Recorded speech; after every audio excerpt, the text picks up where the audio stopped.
The following podcast contains alcohol-enhanced conversations about alcohol, as well as a potential for discussions about other topics of dubious, disturbing, possibly offensive, but usually hilarious interest.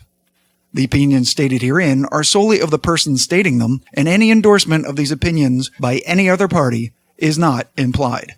Foul language is likely, but intolerant viewpoints are not.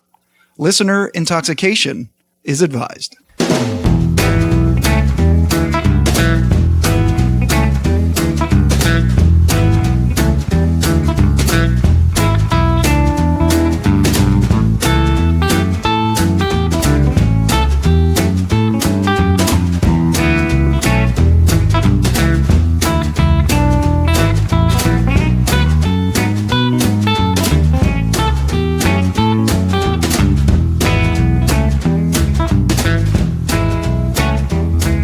Hello and welcome to episode 14 of the Whiskey Tangent Podcast. I'm Scott. And I'm Ed. Tonight we're getting back to basics. No guests, no crazy cocktails, no fucking thunder sound effects. No crazy lists. Yeah. Just two guys drinking good, strong American whiskey. Right. And talking about it. And delving into a style of American whiskey that we feel that we've given short shrift, given how much we love it, and really haven't talked about much in depth since our very first episode, and that's rye whiskey. So toward that end, tonight we have two different expressions of rye whiskey from two different distilleries that are actually each blends of two different rye mash bills. And Ed, as always, is here to get us started by telling you which whiskeys we chose. Right. Thanks, Scott. So first of all, we have what I call the challenger of the group from a company called High West Double Rye. Exclamation point. Double Rye, exclamation point. That says on the bottle. It's like they're shouting at you. They're shouting Double Rye. Double Rye! Sorry. And it's interesting. We have honestly drank a lot of High West over the years. Yeah. And over this year too. And we've really, we mentioned it. We definitely mentioned High West but we products. haven't really got into the distillery and what they do. Right. And they're a very interesting story. And so High West does a double rye, which basically a mix of two ryes. That's why it's double rye. Mm-hmm. And then the other one that we're putting against you is from a very, very talented distillery, in my opinion. Lovely and talented. What is popularly known as the Willet Distillery, but is actually known under the name of Kentucky Bourbon Distillers. But it's the Willet Family Estate 4-year rye. It's only aged 4 years. And I don't know how they do it because it is absolutely spectacular. And we'll talk about that. Yeah. We were exposed to this at a whiskey tasting that we went to at the local lounge in Mount Holly, near where we live, and it's where Scott and I are members. We mentioned it, and we will continue to mention it until you guys either go there or hate us for it. If you haven't gone through this... Oh, wait, I said we weren't going to do... Right, random belligerence anymore. Sorry. That's a lie. He will do it. My chair is squeaking. I need to get some oil. Do you have WD-40? Do you want me to oil your stool? Is that what you're saying? Is that what you're saying? Yes. It's all coming apart. I live in an apartment. I don't have any oil. Can't you go out to the garage? I got olive oil. That might actually work. It might make your stool soft. All right. Well, you know what? Let's just go with the squeak for now. So... You just rolled over that. Make your stool soft. Come on. I missed it. Oh, shit. Oh, shit. Anyway. Okay. So we went to a tasting at the lounge featuring Willet Distillery products. 5 expressions, all high quality, complex flavored whiskeys. I enjoyed every single one of them and was actually very surprised. This Bulleit Rye was the first one that we tasted, and I'd never even heard of it. And I fell in love. Immediately entered my top 5 whiskeys of all time. I'm right there with you. Yeah. Now, it's not cheap. Yeah, how much you get it for? $60. $60. 63 something with tax, if you can find it.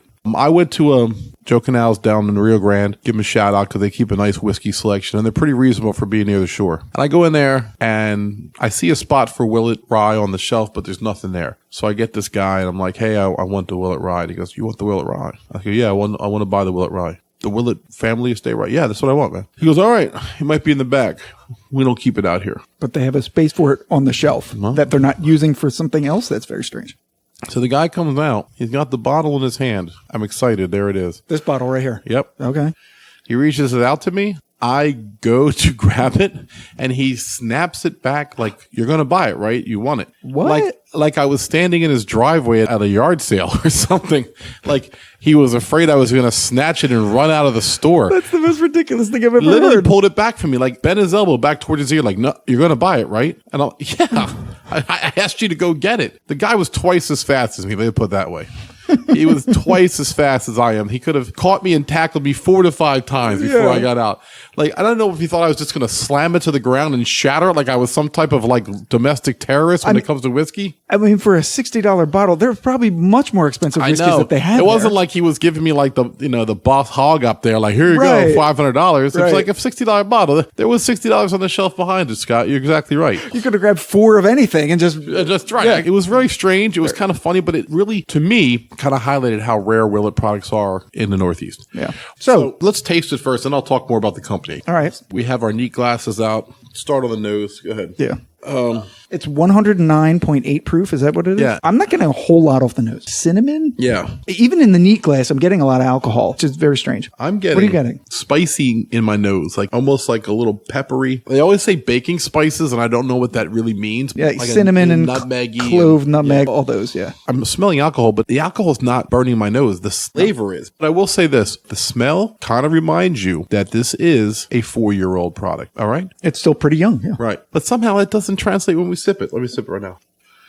It is definitely strong. Strong. It's very sweet on the lips. Oh my God, the flavor is so dense. Hints of cherry. Almost like a burnt vanilla. Maybe some like creme brulee. Yeah, like the top of a creme brulee. Like when it's burnt, it's sweet, but yet there's like a bite to it. Does that make sense? Yeah, like burnt sugar. Oh my God, it is really well balanced. Like the alcohol is so mixed in, like it literally doesn't burn at 109. Yeah, it's funny. The website says 55%, which would be 110 proof, but the bottle says 54.9. Well, they're perfectionists there. Oh, this is pretty awesome, actually. So what their website says, on the nose, a beautiful layering of brandied cherry over a mildly tart cherry. It opens up with time and is reminiscent of cutting into your dessert with your fork, which releases cinnamon and baking spices with just a hint of oak to remind you that this is high proof, youthful. Wow. That was amazing. We just parroted. Well, because we drink a lot of whiskey. Exactly. Maybe we're getting better at this. On the palate, a robust rye with dark cherry. Okay. Burnt vanilla. Oh. And spices for days. It's a delicious rye with a weighty mouthfeel. A weighty mouthfeel? Yeah. I love that. Exactly what I'm feeling. Exactly. It just stays, it's all over. And then it says insanely well balanced with the alcohol so perfectly integrated at 115 proof, you'll forget it's there. But you'll find yourself smiling more and happier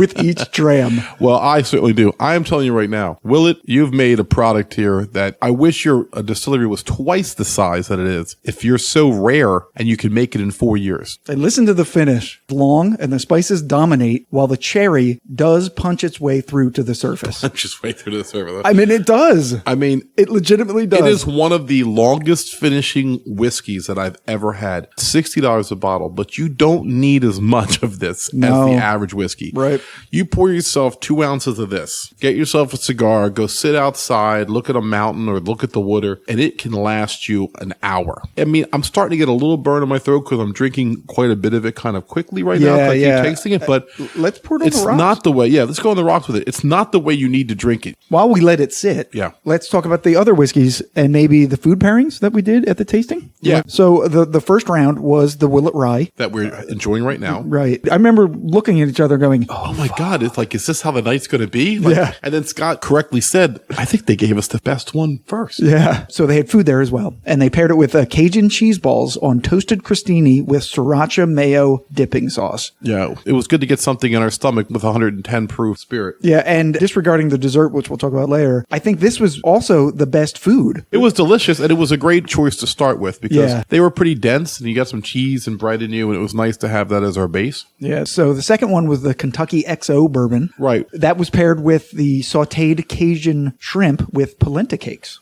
The third whiskey that we got was the Rowan's Creek, which I'd actually had before, but maybe only once. I had it also before, and it's 101.1 proof. Yeah. I mean... Wait, we didn't say the proof of the Kentucky XO. That was a high one too, isn't it? Yeah, I'm sorry. That's correct. That was 107. So we went from like 110 to 107 to now 101. Right. And this is named for the creek that runs through the distillery. Right. This was paired with chicken jambalaya, which these are all spicy things to go with right. So it was high proof right. stuff. Cajun food was the theme. So the fourth one was Noah's Mill bourbon. So Noah's Mill is actually an old historical mill that's on the property. And it actually is on Rowan's Creek. Right. This is 114 proof. 114.3 proof. Yeah. And I have to tell you, we paired that with a poor boy chicken sandwich on some like crusty Italian bread, and it was just what we needed because this was a dense whiskey. Yeah. Noah's Mill, once again, very similar to the rye that we're drinking right now. You don't need a lot of it. It's like the bourbon counterpart to the rye. Right. There's a lot of product that doesn't make it out of Kentucky. All right. So the true story is this. We couldn't get Willet in New Jersey for quite a few years. Now, let me back up. I'm going to back up.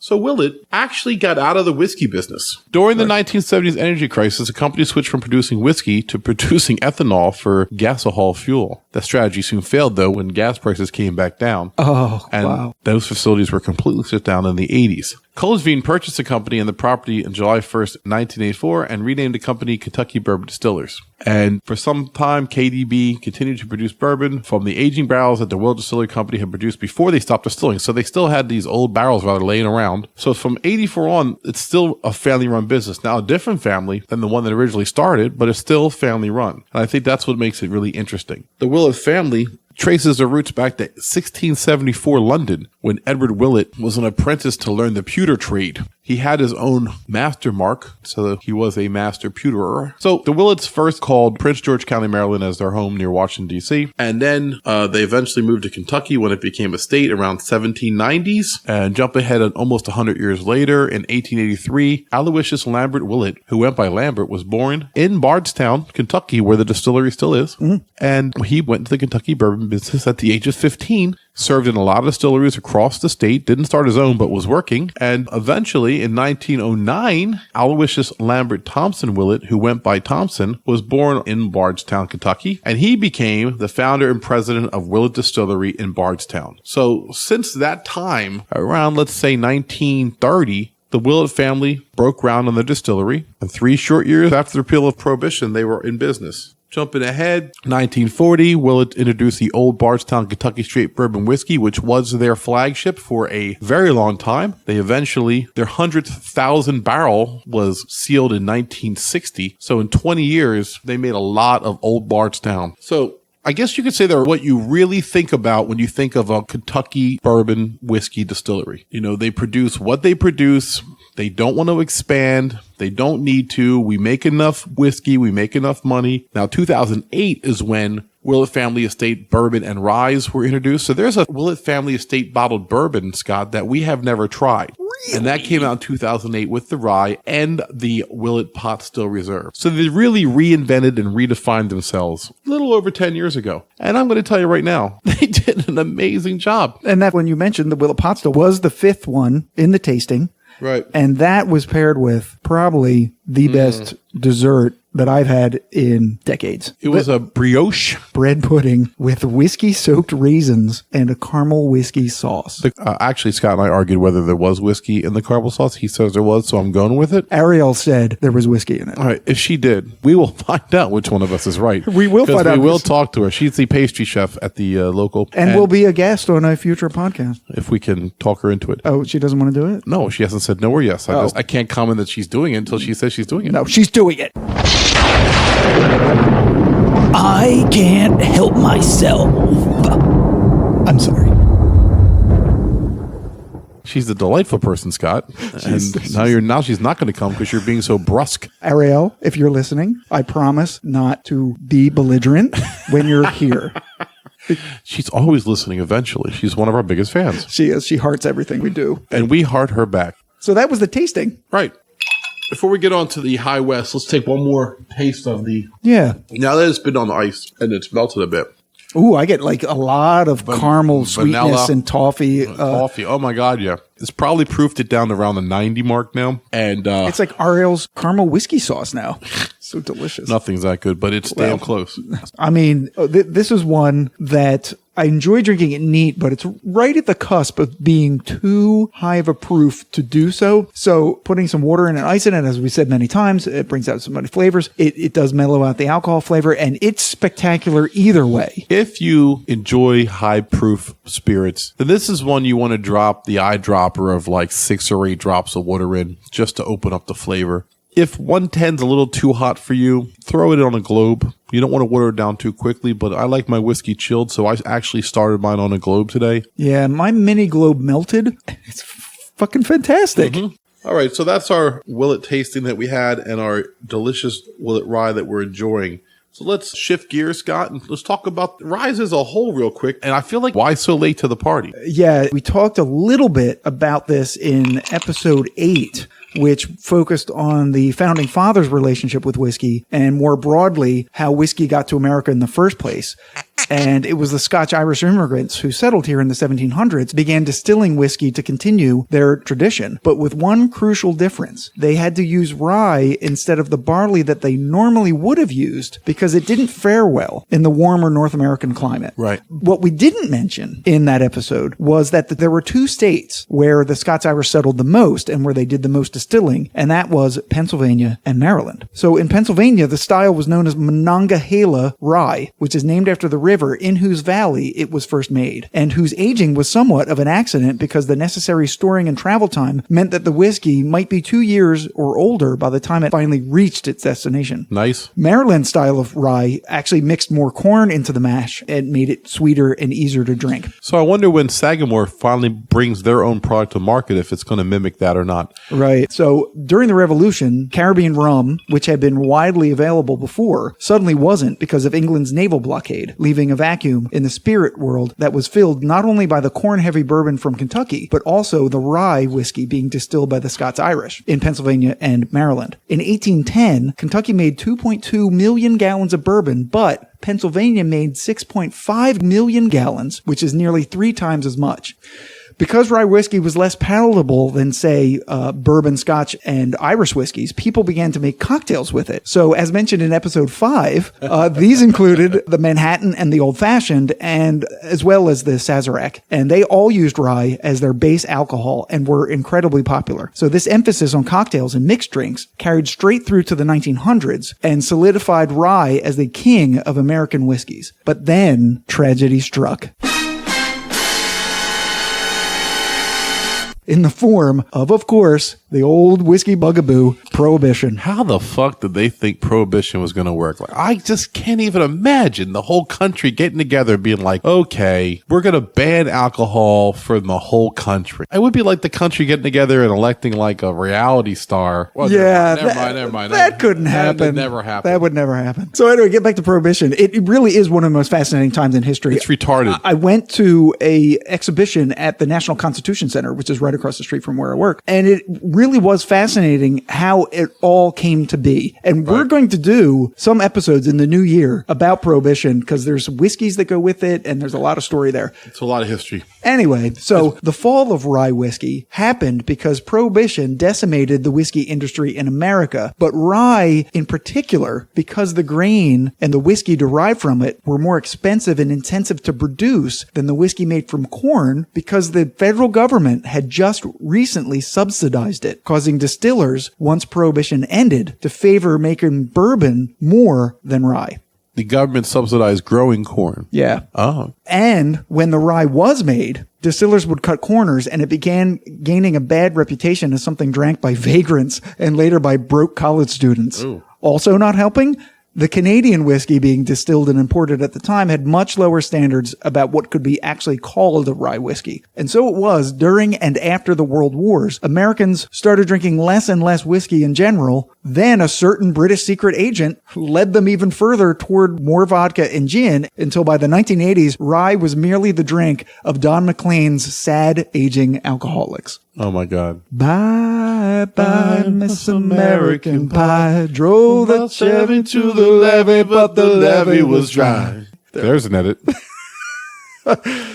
However, since 2009, the volume of rye being distilled throughout the world is up more than 500%, outpacing the growth of other types of whiskeys. Well, I had a lot of way to grow, right? Yes, big brands like Jack Daniels and Jim Beam have noticed and launched their own rye expressions, while Wild Turkey's was so popular they nearly ran out. Buffalo Trace provided the rye that made the Sazerac famous in the 1800s and has relaunched their brand. Craft distillers are no different. Mount Vernon's distilling operation, as we mentioned in episode 8, making rye whiskeys from George Washington's original recipes, which were so fucking expensive we couldn't even believe it. We're not repeating it again. No. MGP in Indiana has several rye recipes at the ready, one of which is Bulleit Rye, of course. And new distilleries like Maryland's Sagamore Spirit and Utah's High West, which we're going to talk about in a second, are creating some excellent rye whiskeys as well. So rye is now where bourbon was about a decade ago. So it's not inconceivable that a decade from now, we'll see rye reclaiming the top spot as the first true American spirit.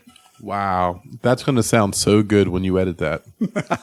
So we're talking about High West, and I have to tell you, they get a lot of their product blended from MGP from what I've heard. I'm not really sure what they do themselves. Scott's about to really tell me about the distillery that I don't really know anything about. It's really cool. They blend almost everything. Almost all their stuff are blends. And I do like blends. In fact, even when I drink wines, I like Meritages and Zinfandels. It's my favorite wine. There's nothing inherently wrong with a blend. It's really... Right, what you blend. Exactly. So the double rye, which we should pour some. I have it. Oh, do you? I'm waiting for you. Oh, that sounds amazing. The High West has really, it's a little bit lighter in color than the Willet, but not much. Not much. It's a very nice looking spirit. It's 92 proof. It's a blend of 2 straight rye whiskeys aged 2 to 7 years. The first is a 95% rye, 5% malted barley from MGP, which is exactly the same one as Bulleit Rye. And the second rye that they have in there is the 80% rye, 20% malted rye that High West distills themselves. What? Yeah. Oh. Yeah. So they wanted to make this the spiciest rye that they possibly could. That's why they're using the 95.5 rye from MGP and their own 80-20 malted rye, which I'd never even heard of. So we're going to nose it.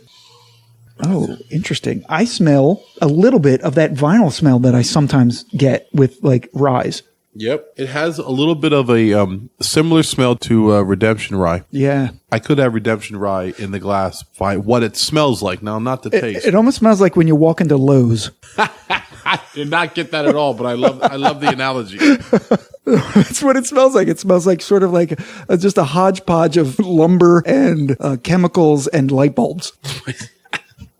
Okay. So what do you get on the nose? Like, do you get anything specific? Too late, I drank it. Holy crap. You did. Wow. Ooh, that's spicy. Ooh, wow. That is fucking spicy as fuck. Wow. Like, yeah. They achieved their goal of getting the spiciest rye ever. This is extraordinarily puncher in the nose spicy. Yeah. So what are you tasting in this? I have to tell you, it's hard because it's so peppery, it's so spicy. I don't get a lot of what would be traditional, bourbon notes, like no, not vanilla, not corn. No, you're not going to get that from this. Given the mash bill, there's no corn in it at all. Right. There's only rye and a tiny bit of malted barley. You know what the percentage is? We don't know actually the percentage of how much of one rye versus the other. And they actually say it's proprietary and we're not saying. I will say this. It hits you in the mouth with pepper, but once you swallow, the aftertaste is kind of sweet. Let me do it one more time. I mean, it's sweet at the very, very beginning. Before it hits you. No, but once I swallow, it's very sweet in my mouth. You know what that smell is that I was saying that was like when you go into Lowe's? It's clove. That's what it is. So on the nose, they're saying mint, clove, cinnamon, licorice root, pine nuts, and dark chocolate. The taste, rye spices up front, then menthol, mint, eucalyptus, herbal tea with wildflower honey and allspice. Okay. Well, I'm saying sweet. I'm tasting almost like a Sambuca aftertaste in a weird way. Now the finish is cinnamon and mint gradually sweetening through the finish with a hint of anise. And that is what you're tasting. Yeah, anise is like kind of a licorice in a way. That is. Right, yeah. Absolutely. Yeah, yep. I'll tell you, I love when my mouth is on some anise. I can't get enough anise, you know? Sometimes you just want some, some anise on your lips.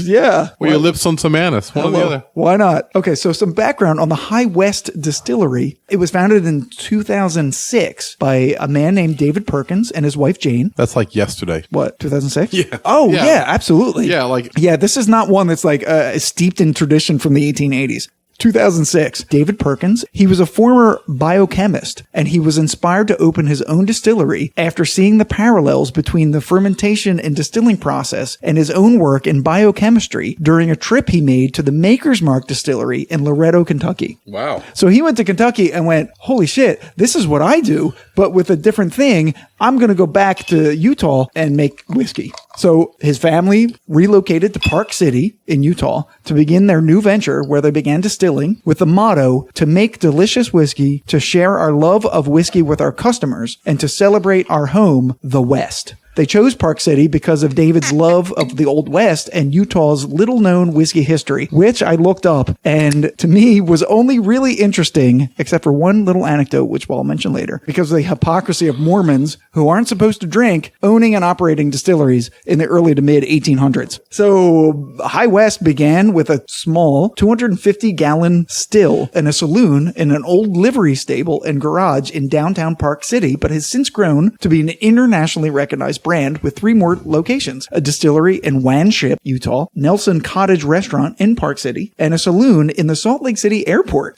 In 2016, Whiskey Advocate magazine named High West Distiller of the Year. And I think that's basically the year I noticed him, and I think I'm all in on that. Yeah, agreed. High West is also dedicated to preserving and promoting the American West, donating 10% of after-tax profits to the American Prairie Reserve in northeastern Montana, whose mission is to assemble the largest wildlife preserve in the lower 48 states. When complete, the reserve will be 5,000 square miles, which is larger than Yellowstone, Yosemite, and Grand Teton National Parks combined. Dave, that's an amazing goal, and I applaud you and your company for what you do. I like how you're just talking directly to Dave. Well, listen, as if he's listening to our podcast. Well, because he should listen to it, because we love your product. And the reality is, it is an amazing part of the country that not a lot of people get to see. Montana, Wyoming, the northern part of Utah are all really beautiful. Yeah. I've been to Salt Lake, actually. I had a layover at a flight going to San Diego. They're pretty mountains. I've never been to Utah, but I've been to Arizona. I've seen the Grand Canyon, and I never made the northern trip. I want to go to Montana. I want to go to the Little Bighorn Battlefield, which I've always wanted to see because I've studied it my whole life. Right. I've been obsessed with Montana since like the 6th grade because you had to pick a state and do it like a book report on it, and I've never been. Well, tune in 2 years from now when we get to Winnebago and we go on our Montana tour. We take the podcast on the road. By the way, High West, if you could fund that on the road podcast for me and Scott, we'll need about $250,000 to do that. $250,000. Yeah. Well, that's actually just barely going to do it because because well, how long are we going to be gone? At least 6 months, I would think. Okay. So they got to pay our salary for 6 months. And, right. Both of us are professional Americans. We're also professional whiskey drinkers. Right. So we're actually going to have to hire a driver because who the fuck's driving the Winnebago while we're drinking whiskey in the back of it? Yeah, we're not driving. No, fuck that. So tell us about the other brands that they have besides the Double Rye, because High West, God, they really try to do some great things, and I've enjoyed some of their stuff, and I've loved some of their stuff. It's pretty amazing because they do blend almost everything that they have. So first is the American Prairie Bourbon, which is a 92 proof blend of 2 straight bourbon whiskeys aged 2 to 13 years. And this is their basic brand, okay? It's about $30-something a bottle. Now, the dive bar near my house, which isn't really a dive bar, but the owner doesn't really take care of things. Is that Dempster's? No, it's Ott's Mount Holly. Oh, Ott's. Ott's Mount Holly is a train wreck.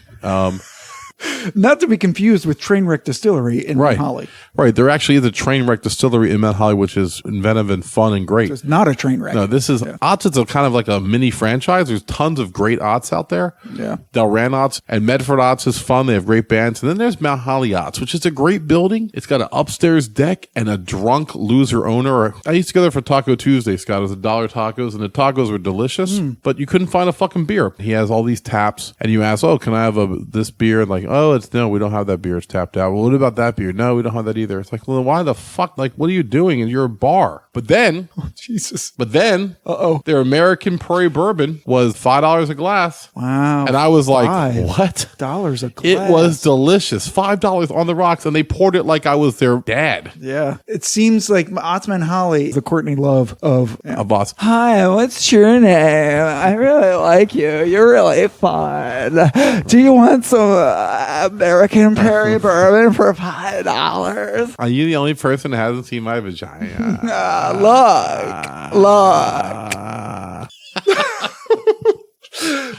Anyway, I'd like it to go out of business, and it will soon be the Whiskey Tangent Lounge in about 2 years. All right, we'll do that. Okay, so second is Rendezvous Rye, which is also a 92 proof blend of 2 straight rye whiskeys, aged 4 to 7 years, which is the same as double rye, but the double rye says it's 2 to 7. So basically, Rendezvous Rye is the same thing, just aged a little longer. And you might be asking yourself, well, why didn't you guys do Rendezvous Rye? Well, Rendezvous. I thought that I'm drunk. I just can't say the word. Yeah. Rendezvous Rye is about, what, $58 a bottle or something? It's like in the 60s. So we said, let's see, we could do the double rye for like $35. Yeah, I got it for $32.99. That's very cheap. It's usually about $35. Yeah. Or we can do the Rendezvous Rye for like... Rendezvous. It's been a long night, folks. Yeah. Rendezvous Rye for $60. Right. So we're like, let's do the other one. And by the way, the double rye is delicious. So then the Campfire, which is next on our list to talk about. So it's a 92 proof blend of bourbon, rye, and peated scotch, aged 4 to 8 years. Scotch is the smallest amount, but it adds a smokiness. It's like a smoked bourbon. It's not my cup of tea, but yet I can see why people would like it. So then those are their main expressions: the double rye, the American Prairie Bourbon, the Rendezvous Rye, and the Campfire. But they have some limited expressions as well. So they have something called Yippee, a 92 proof blend of 3 straight rye whiskeys. They have something called the Bourye, which is 92 proof blend of 2 straight bourbons and 1 straight rye, aged at least 10 years. And then there's Midwinter Night's Dram, a 98.6 proof blend of 4 straight rye whiskeys finished in port and French oak barrels. Scott and I talked about the first time we had this, which was down in Atlantic City at the Iron Room. Yes. Where we asked the guy to give us something, different. He just reached back and he pulled out the Midwinter's Night Dram. And there wasn't enough in the bottle to actually charge us for a drink. So we poured whatever was in the cup and gave to us for free. We might have had a half an ounce each or a little bit more maybe. And so we got to taste it and it was so good. If we could get our hands on a bottle of this, we would absolutely do an episode of it. Right. And that's a good thing to point out. From what I understand from the restaurants and the bar owners that I've talked to, they can't order it. If you order enough High West products throughout the year, Dave Perkins will send you a bottle. Personally, he will deliver it to you. Right. Now, after this, I've never seen the rest. They have something called, I thought this was really interesting, 36th Vote Barreled Manhattan, which is a 74 proof straight rye whiskey, vermouth, and bitters that's mixed and then finished again in the rye whiskey barrel for 90 to 120 days. Wow. So the reason this is called 36th Vote is because Utah was the 36th and deciding vote to repeal prohibition. Well, hey, thank you, Utah, then. And then something called Silver Whiskey Western Oat, which is an unaged 80 proof whiskey made from 85% oats and 15% malted barley. Wow, that's strange. Oats, huh? They have something called a 7,000 foot vodka, 80 proof, also distilled from oat and barley. Probably the same beginning. But I mean, I haven't tried it. I'm just... it's probably tasteless like all vodkas are. Seriously. Yeah. Public service announcement. For all you youngins out there, millennials love the Whiskey Tangent Podcast. Do they? They love it. Let me give you a little 401 for you. When Scott and I were 26, 27 years old, we lads, Stolichnaya vodka was the top vodka in America. And when you went out on the town in New York City in 1986 or 1990, you would get a Stoli Martini. Now, you have all the Scandinavian vodka now, like Grey Goose and Belvedere. Grey Goose is French. Right, but where's Belvedere from? I don't know where. Grey Goose is French, but the bottom line is there's all these vodkas now that are supposed to be better. Stolichnaya, you can get a half gallon for Stolichnaya for about $30. Okay. What about Ciroc? Have you had that? It has a little bit of flavor compared to some vodkas. But my Yes. point is this, everybody. For like under $35, you can get a half gallon of Stolichnaya, where Grey Goose is coming in the 50s. And Tito's is good too. If you like Tito's, roll with that. But if you want to try something different, Stolichnaya. Are you saying that Stolichnaya is the Bulleit Rye of vodkas? I think that's what you're saying. Or the Eagle Rare. You pick. All right. Pull up Riker.com and tell me what the top 10 vodkas are. Ooh, yeah, let's do that. I don't know how we got on a vodka tangent. Welcome to the Vodka Tangent Podcast. I'm Sven. And I am Igor. All right. Top 10 vodkas. Number 10, Sky with 2 Y's. Is number 10. Okay. Number 10, yes. Number 9, Smirnoff. Great mixing vodka. You can't go wrong if you're mixing. You can hate on it, but if you're putting cranberry in, who the fuck cares? Number 8, Ciroc. Yes. Shout out to Scott. Yeah. Number 7, Russian Standard, whatever the fuck that is. Yeah, it's really a boring bottle, but it's from Russia and it's actually very good. It should be higher. Number 6, Stolichnaya.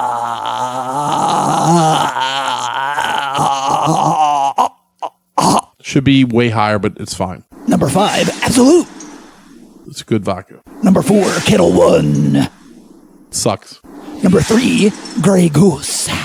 Wow, number 3. That's amazing. The public is like, fuck your expensive prices. We'll find something else to drink. And what are the 2 they found? Number 2, Belvedere. Ah, fuck Belvedere. Number 1, Tito's. Tito's, number 1 America homemade vodka. Amazing. The bottom line is this. Tito's is so much cheaper than Grey Goose. People are like, fuck it. Because almost everybody mixes their vodka. If you're drinking a martini and you want to do a Grey Goose, that's fine. But I'm telling you right now, Stoli's fucking good. Give it a shot. Buy it for a 5th if you're not sure. All right. I think we're going to wrap it up now. It's been way too long. I don't even know if we had a real straight tangent, but we had a lot of tangents. We didn't. We had a lot of fun on this one, though. We have a bottle and a half to finish, so we're going to just drink these off air.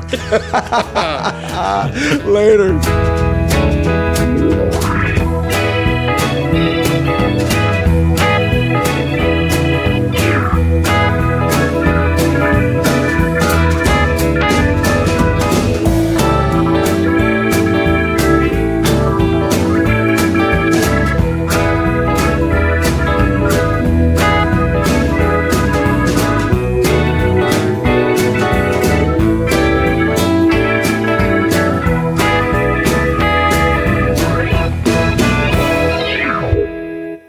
If you enjoyed this podcast episode, be sure to check out our next episode, which is way better than this one. Oh, yeah. Also, follow and like our Facebook page at facebook.com/Whiskey Tangent.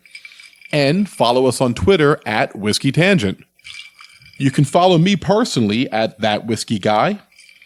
And follow Scott at Giant Cup of Awesome, spelled AWSUM, just to be annoying. Hey. You can email us any questions, comments, or love at whiskeytangent@gmail.com. And of course, you can find us always at our podcast website, whiskeytangent.podbean.com.